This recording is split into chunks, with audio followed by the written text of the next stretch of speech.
What's up, guys? We are back with another city update. So today we're going to finish off these two buildings, and then I've got a few bonus updates at the end of the video. So let's get into it. So let's start out with the dark orange building. You can see I've added this little gray border along the base using brackets, and then I've added ingots and rounded tiles. And I did this just to give some separation between the dark orange tiling on both floors. I've also updated the technique from when I first did it. I added some medium nougat throughout, and then I went back and I added some plates, some rounded tiles, just to break up the monotony and give it a little bit more variety and make it just a little bit more interesting to look at. Kept it consistent though with the first floor with these sand green shutters. I've also got some more plants and vines on the corners. But where the build gets a little bit more interesting is this cutout balcony and the railing I've created using whisks. I really like the part usage here, but it feels like it's trying a little bit too hard. So let me know what you guys think. I might go back and change it. I might just leave it though.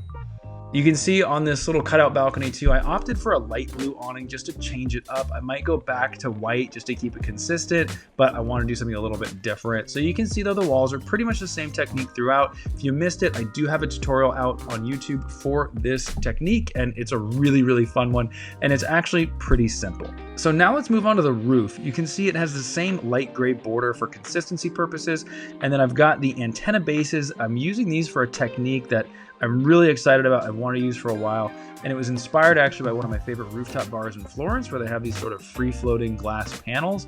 So after that, I filled in these gaps with these white walls, included these little dome pieces with the flames as like a little fire pit, and then I've also got the sand green plant elements. I really wanted to use these in a build, and I thought it would go nicely with the sand green shutters. And then I experimented with this awning for a little bit. It was kind of inspired by Rivendell, but ultimately decided to ditch it. I'll use it somewhere else in the city, so I just went back to my initial idea of just adding landscaping, and I really like this color combo of the sand green, the olive green, and then a little bit of the bright light yellow. Eventually, I'll be lighting these little fire pits up, which is why you see the open studs left exposed on the roof. So here's the finished roof. Honestly, it's not perfect. Something about it just feels a little bit off to me. I don't know, maybe I want an awning or something to kind of cover or give it like more of a centerpiece. So not perfect, but overall pretty good. So now let's pivot to the light nougat building and start with the ground floor. I went ahead and I tiled this whole area out with the monochromatic kind of rounded pattern. This time I focused on slightly larger pieces instead of smaller ones. So looking at the ground floor facade, it's fairly simple. I wanted to add the double door just to be consistent with the other side. You can see I've got the two exterior lights using the eggshell piece, as well as this nice rounded slope awning. Above that, I've included the white lattice fences with the 1x6 arches, and then capped it off with a row of plates with the teeth, and then a layer of bow slopes along the edge. And then you can see I've got the squirrel bricks on the end. And of course, the build wouldn't be complete without some potted plants. I thought the sand green and olive would be nice, and I had been kind of using that on the other build, so it kind of felt cohesive with the dark orange building's landscaping, and it was just a nice little pop of color.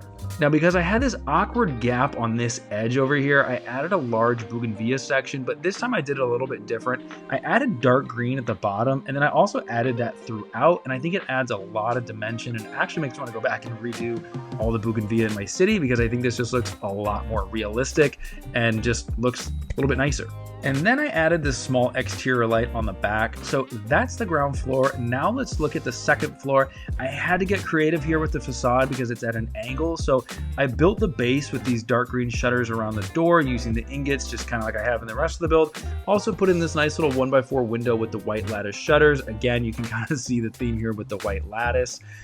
Then I added this upside down clamshell, which is a technique I've used a couple different times throughout the city. I've got these two little brown baskets, and then I set these shutters over the window a little bit just so it feels like it has a little bit of variation and it's like partially closed. I really like how this tannin white awning turned out using the bow slopes and 1x2 curve slopes. Then I added these inverted light nougat slopes. I needed to give it some dimension and fill up some space, so I kind of like it, I'm not sure.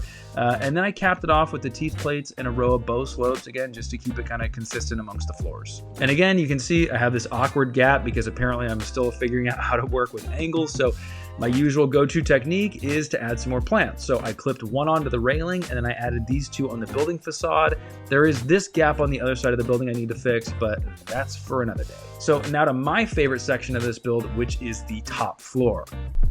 So just like the floors below it, I've got the same style of texturing and coining on the corners, as well as the dark green shutters.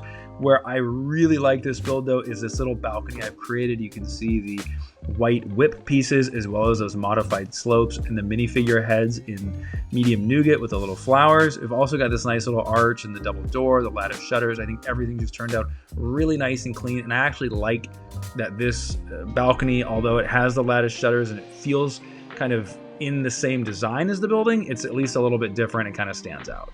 Now to cap off the detail, I added the little scroll pieces from the Rivendell set, which I just love using these. If you haven't picked these up off Bricklink or anything like that, definitely go do so. They're super fun and they add a really nice touch of detail. Now looking at the front side of the build, you can see there is a ton of detail going on with the vertical and the horizontal bow slopes, but my absolute favorite detail of this floor is this little statuette. I think it just turned out really nicely. But one of the trickier elements to get right here was this railing. I really had to experiment and play around a lot just to make sure the spacing was right and the bars just peeked out of the snot bricks just right so that everything fit and nothing was jammed in. But overall, I think it turned out really nicely. And now to cap it off, I built this roof using pieces that I have been dying for them to show up, and they finally did.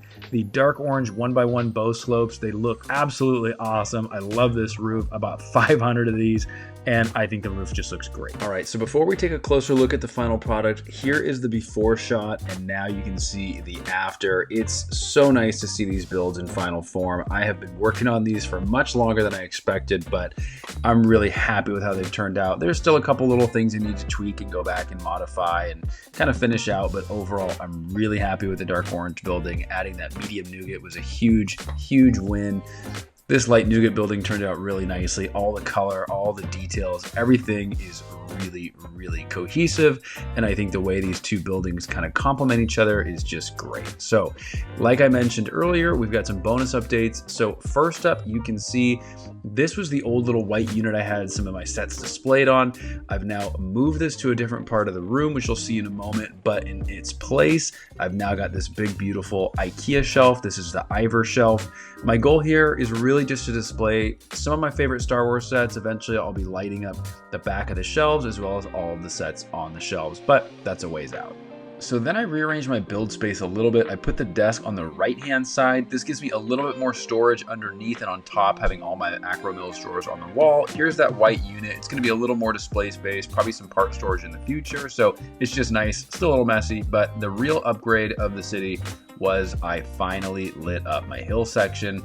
I've been wanting to do this for quite some time, and so it's really nice just to see the city totally illuminated, obviously except for what we built today, but it's just really cool to see all these buildings finally lit up after several months of just being kind of a black hole in the city. So that's it for today, guys. I hope you enjoyed the video. If you liked it, hit that like button. If you didn't, let me know down in the comments. Don't forget to hit subscribe, and we'll see you next time.